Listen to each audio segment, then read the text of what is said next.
Innal hamdalillah, segala puji bagi Allah Subhanahu wa taala. Nahmaduhu wa nasta'inuhu wa nastaghfiruh. Hanya kepadanya kita memuji, meminta pertolongan serta bertaubat dari dosa-dosa kita. Wa na'udzu billahi min syururi anfusina, dan hanya kepada Allah pula kita meminta agar dijauhkan dari keburukan-keburukan diri kita. Wa min sayyiati a'malina, dan dari dosa-dosa yang pernah kita lakukan. May yahdihillahu fala mudhillalah. Barang siapa yang telah Allah berikan hidayah maka tidak akan pernah sesat selamanya. Wa may yudlil fala hadiyalah. Dan barang siapa yang telah Allah sesatkan maka tidak akan mendapatkan petunjuk selamanya. Asyhadu an la ilaha illallah wahdahu la syarika lahu wa asyhadu anna Muhammadan abduhu wa rasuluh. Saya bersaksi tiada Tuhan yang berhak disembah kecuali Allah, dan Muhammad benar juga hamba dan utusannya. Qala Allah Ta'ala, Allah mengingatkan dalam kitabnya, Ya ayyuhalladzina amanu taqullaha haqqa tuqatih wa la tamutunna illa wa antum muslimun. Hai sekalian orang-orang yang beriman, bertakwalah, patuhlah hanya kepada Allah satu-satunya Tuhan, sebenar-benar patuh, dan janganlah sekali-kali kalian meninggal dunia kecuali dalam keadaan Islam. Di ayat yang kedua qala Allah azza wa jalla, Ya ayuhan nasu taqu rabbakumul ladzi khalaqakum min nafsin wahidah wa khalaqa minha zawjaha وبث منهما رجالا كثيرا ونساء واتقوا الله الذي تساءلون به والارحام ان الله كان عليكم رقيبا. Hai sekalian manusia, sekali lagi bertakwalah, hanya patuhlah kepada satu-satunya Tuhan Allah yang telah menciptakan kalian dari jiwa yang satu, yaitu Adam alaihissalam, dan menciptakan dari jiwa yang satu itu istrinya Hawa alaihissalam, dan telah banyak memberikan keturunan laki-laki juga perempuan dari keduanya. Sekali lagi bertakwalah pada Allah, hanya patuhlah kepada Allah dan jagalah hubungan silaturahim. Sesungguhnya Allah senantiasa mengawasi kalian. Di ayat yang ketiga, qala Allah Ta'ala, Ya ayyuhalladzina amanu taqullaha wa qulu qawlan sadida yuslih lakum a'malakum wa yaghfir lakum dhunubakum wa man yuti'illaha wa rasulahu faqad faza fawzan 'azima. Hai sekalian orang-orang yang beriman, sekali lagi bertakwalah, hanya patuhlah kepada Allah satu-satunya Tuhan dan pencipta, dan ucapkanlah kalimat yang benar. Niscaya Allah akan memperbaiki amal-amal perbuatan kalian, mengampuni dosa-dosa kalian. Barang siapa yang mentaati Allah dan Rasulnya, maka dia telah mendapatkan kemenangan yang besar. Amma ba'd, fa inna asdaqal hadithi kitabullah. Kita tahu sebaik-baik referensi dan rujukan adalah kitabullah, Al-Quran. Wa khairu hadiyu Muhammadin sallallahu alaihi wasallam. Dan sebaik-baik petunjuk setelah itu, referensi kedua setelah Al-Quran adalah petunjuk Nabi besar kita Muhammad sallallahu alaihi wasallam yang dikenal dengan As-Sunnah.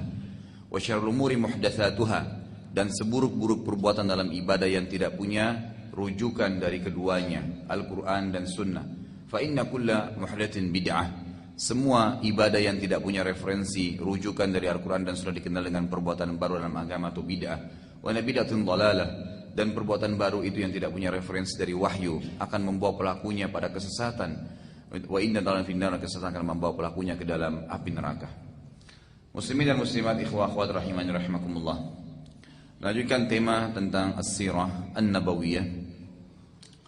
Dan memang kita akan terus berlanjut dalam tema-tema ini. Mudah-mudahan saja Anda mengikuti dari sebelumnya. Seperti biasa saya reviewkan dulu.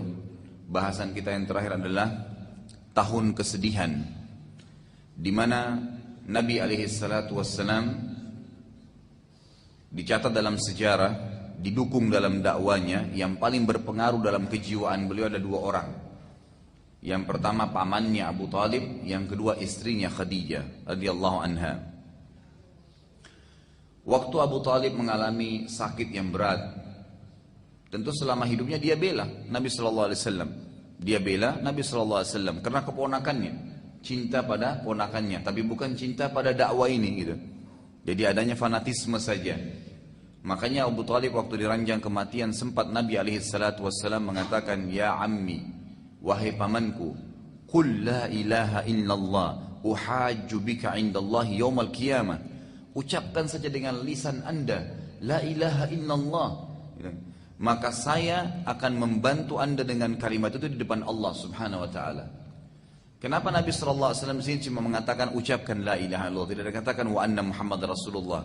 Ternyata para ulama mengatakan Abu Talib tidak ragu tentang kerasulan Nabi Muhammad SAW. Dia tahu ponakannya Rasul, dia tahu utusan Allah, tapi nggak mau ikut. Gitu. Dia hanya dukung, dia hanya berikan bantuan karena keponakan dan bukan karena dakwah tadi. Apa yang terjadi? Abu Jahal yang sudah kita jelaskan pada pertemuan yang lalu, yang dikenal dengan Fir'aunnya umat ini, itu tiba-tiba di atas kepalanya mengatakan kepada Abu Talib, di atas kepala Abu Talib, dan berkata, wahai Abu Talib, apakah kau akan meninggalkan agamanya nenek moyangmu, terutama yang dipertahankan oleh Abdul Muttalib ayahmu? Maka kata ya Abu Talib, dia waktu sejenak dia diam, lalu dia mengatakan, wahai Muhammad, aku khawatir nanti ya dikatakan aku memusuhi kaumku. Maka akhirnya dia meninggal tidak sempat mengucapkan la ilaha illallah. Dan ini sekaligus membantah pemahaman Syiah yang sudah kita jelaskan, yang mengatakan Abu Talib ya tidak meninggal dalam keadaan ya kafir, meninggal dalam keadaan Islam. Ini berarti mereka membantah banyak sekali sabda Nabi sallallahu alaihi wasallam. Di antaranya kata Nabi sallallahu alaihi wasallam dalam hadis riwayat Tirmidzi dengan sanad yang sahih, ya, kalau bukan karena saya, maka Abu Talib akan berada di dasarnya api neraka bersama dengan orang-orang kafir yang lainnya. Tapi karena saya, maka Abu Talib diberikan azab yang paling ringan di neraka. Lalu Nabi SAW jelaskan bahwasanya Abu Talib akan diberikan 2 buah sendal saja dari neraka, yang pada saat diletakkan di telapak kakinya maka membuat otaknya mendidih. Hadis sahih. Dan kalau ada orang yang mengatakan Abu Talib tidak meninggal dalam keadaan Islam, dia berani mengatakan kepada Nabi Muhammad SAW, Anda salah wahai Rasulullah. Saya lebih tahu daripada Anda. Padahal itu paman Nabi, dan Nabi SAW sampaikan dengan wahyu. Masih ada orang berani mengatakan tidak, gitu kan? Ini contoh hadis. Hadis yang lain juga dikatakan dalam riwayat Bukhari bahwasanya Nabi SAW sangat sedih waktu meninggalnya Abu Talib. Sedih sekali. Allah SWT tahu kasus itu. Lalu Allah Subhanahu Wa Taala menurunkan ayat dalam Al-Quran yang sudah masyhur. A'udzubillahi minasyaitonir rajim. Innaka la tahdi man ahbabta, walakinna Allah yahdi man yasha. Engkau tidak bisa memberikan hidayah kepada siapa yang kau cintai, hai Muhammad, dan Allah hanya memberikan hidayah, dan hanya Allah yang memberikan hidayah kepada siapa yang dia inginkan. Jadi di sini bantahan ya pemahaman yang salah mengatakan Abu Talib tidak meninggal dalam keadaan beriman. Dan satu sisi lain saya juga tanyakan kepada Anda semua yang menyaksikan acara ini dan hadir di sini juga tentunya, karena acara kita ini diupload sama beberapa atau teman-teman kita di YouTube dan Anda bisa lihat. Saya kemarin juga dihubungin dari teman-teman dari Malaysia, dari Berlin, dari banyak Masya Allah negara lain itu yang mengatakan lihat. Ya. Maka saya bahasakan bahwasanya apa untungnya Anda untuk mempertahankan Abu Talib Islam atau tidak. Tidak ada untungnya buat kita sama sekali gitu. Saya lihat ada beberapa orang fanatik mengatakan tidak mungkin Abu Talib yang mendukung dakwah kemudian meninggal dalam keadaan kafir. Saya tanya kepada Anda, apa untungnya Anda bertahan dengan pendapat itu? Gak ada untungnya sama sekali. Gak nyembuhin penyakit Anda, gak membuat Anda kaya, gitu kan? Gak membuat Anda tambah pintar. Lalu kenapa harus mempertahankan yang sudah jelas ada riwayat sahih yang mengatakan orang itu masuk dalam neraka, kan gitu? Jelas yang sampaikan itu adalah Rasulullah Sallallahu Alaihi Wasallam. Dan akan sering saya tekankan dalam banyak pertemuan-pertemuan kita, bahwasanya siapapun yang coba membantah setelah ada hadis Nabi Sallallahu Alaihi Wasallam, sama saja dia sedang mengatakan ya Rasulullah Anda tidak tahu dan saya lebih tahu. Berani sekali gitu. Nabi SAW mengatakan Abu Talib di neraka, tidak, bukan di neraka. Ya. Seakan-akan membantah Rasulullah SAW. Kalau orang ini mengaku mencintai Nabi SAW maka dia sangat bohong, gitu kan? Gak mungkin. Kalau Anda mencintai Nabi SAW, Anda harus patuhi apa yang diucapkan. Selesai kan konsepnya begitu. Dan sebelum Nabi Muhammad SAW ada orang yang juga Nabi yang sama kasusnya. Seperti Nabi Nuh AS, istri dan anaknya meninggal dalam keadaan kufur. Nabi Nuh di depan matanya, anaknya tenggelam di depan kapalnya, meninggal, dan dia lihat. Sampai dia menangis, dia mengatakan, Ya Allah, innahu min ahli. Wahai Tuhanku, ini adalah bagian dari anakku, keluargaku. Allah SWT membantah mengatakan innahu laisa min ahlik, dia bukan keluargamu lagi. Innahu amalun ghairu salih, apa yang dia yakini tentang kekufuran tidak ada sama sekali hubungannya dengan kebaikan. Selesai, lupakan. Dan Allah SWT mengatakan kepada Nuh alaihissalam, dan saya wa inni u'iduka an takuna minal jahilin, dan saya khawatir hai Nuh kamu akan menjadi orang yang jahil. Dalam sebuah athar yang sahih dikatakan Nabi Nuh alaihissalam waktu Allah katakan dan saya tidak mau nanti khawatir kau menjadi orang yang jahil, Nabi Nuh alaihissalam tidak berani mengangkat kepalanya ke langit 40 tahun karena takutnya kepada Allah subhanahu wa ta'ala. Tadinya dia dukung anaknya gitu kan, tapi anaknya meninggal dalam keadaan kafir, selesai. Ya. Kita masih akan tetap ada hubungan selama memang keyakinannya sama, gitu kan? Tiket untuk ke akhiratnya sama, iman dan amal saleh. Dan ini penting sekali, gitu kan? Ini contoh. Juga sama, Nabi Ibrahim alaihissalam ayahnya Azar juga meninggal dalam keadaan kufur, gitu kan? Sama juga berhubungan dengan Abu Talib ini, kedua orang tua Nabi SAW, dan saya sudah tekankan itu. Banyak sekali orang ngotot mengatakan tidak mungkin ayahnya dan ibunya Nabi SAW meninggal dalam keadaan kufur. Kenapa anda berani mengatakan tidak mungkin? Sejarah mencatat memang seperti itu. Nabi Muhammad SAW mengatakan dalam hadis sahih pada saat beliau naik di atas mimbar mengatakan, karena banyak sahabat yang sering tanya hal-hal yang tidak perlu gitu. Lalu beliau mengatakan, naik di atas mimbar lalu mengatakan, siapapun yang punya pertanyaan sekarang silakan ditanya. Ada seorang sahabat iseng bertanya dari Badui, dari orang-orang Mekah dulu yang hijrah, termasuk orang-orang yang dari padang pasir gitu kan, mengatakannya, Rasulullah, di mana ayah saya? Di mana ayah saya? Maksudnya ayah saya meninggal dalam kubur sekarang di surga atau di neraka? Meninggal dalam keadaan kafir, ayahnya jelas gitu. Lalu Nabi SAW mengatakan, ayahmu di neraka. Orang itu marah keluar dari masjid. Nabi SAW suruh panggil kembali, tepuk dadanya, Nabi mengatakan, jangankan ayahmu, ayahku pun di neraka. Ayahku pun di neraka, karena meninggal dalam keadaan nyembah berhala, gitu kan? Tapi apakah ini mengurangi kadar ya, dan kedudukan Nabi Muhammad SAW di mata kita? Sama sekali tidak. Sama sekali tidak, gitu kan? Tidak mengurangi. Dan memang itu takdirnya Allah Azza wa Jalla. Sekali lagi, apa untungnya anda mau bertahan? Tidak, ayahnya Nabi nggak mungkin meninggal dalam kufur loh. Jelas, dalil-dalil menjelaskan bahwa saya meninggal. Ini tadi Nabi SAW yang mengatakan sendiri dalam hadis sahih. Saya, ayahmu dan ayahku di neraka. Juga riwayat yang sahih, riwayat Al-Hakim yang menjelaskan tentang ibu beliau.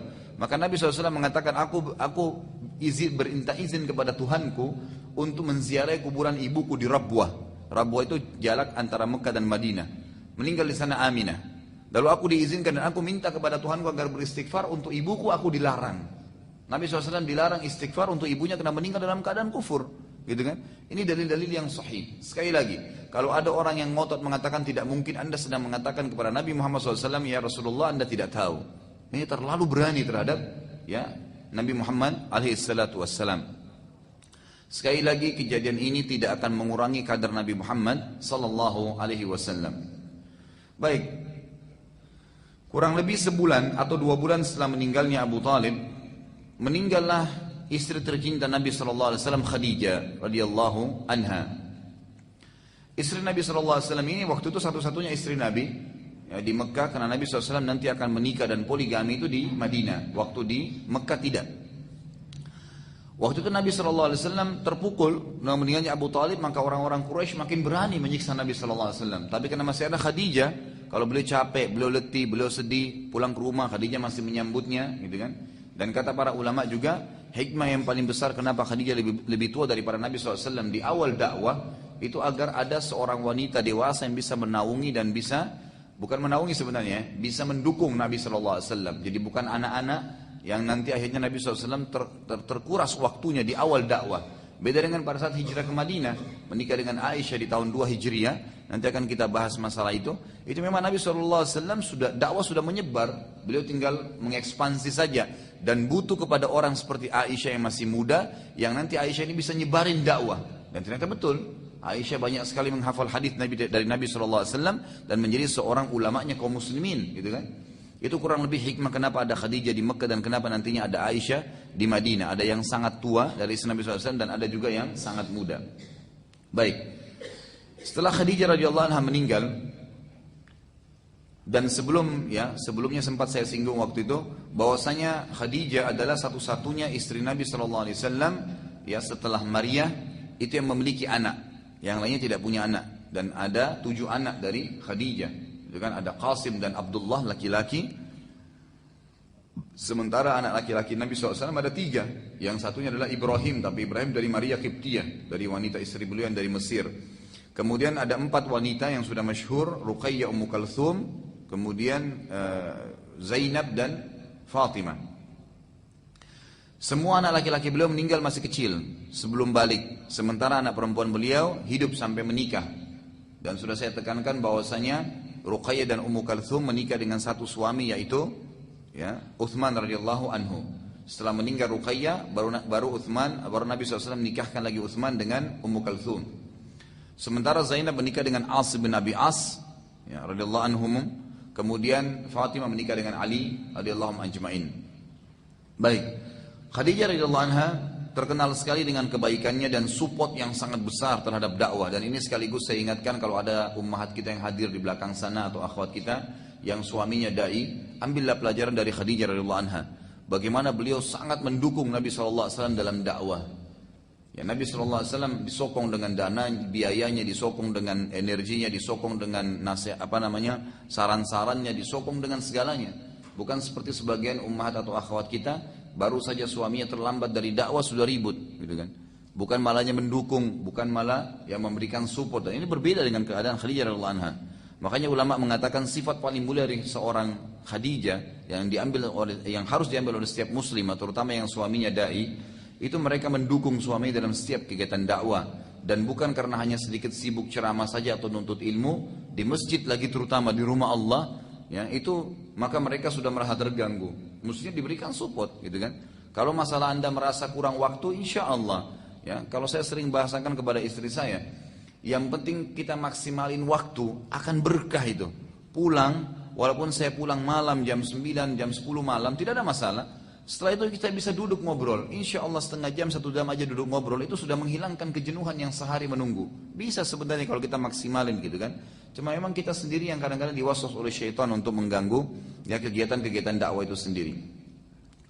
Nabi SAW sempat berbicara atau menyebutkan dalam hadis Bukhari Muslim, beliau mengatakan telah datang kepada saya Jibril alaihissalam dan berkata, sungguh Allah mengirimkan salam untukmu wahai Muhammad dan sampaikan berita gembira kepada Khadijah bahwasanya ia akan memiliki istana di surga yang terbuat dari permata dan di sana tidak ada keributan atau penuh dengan ketenangan dan tidak ada keletihan.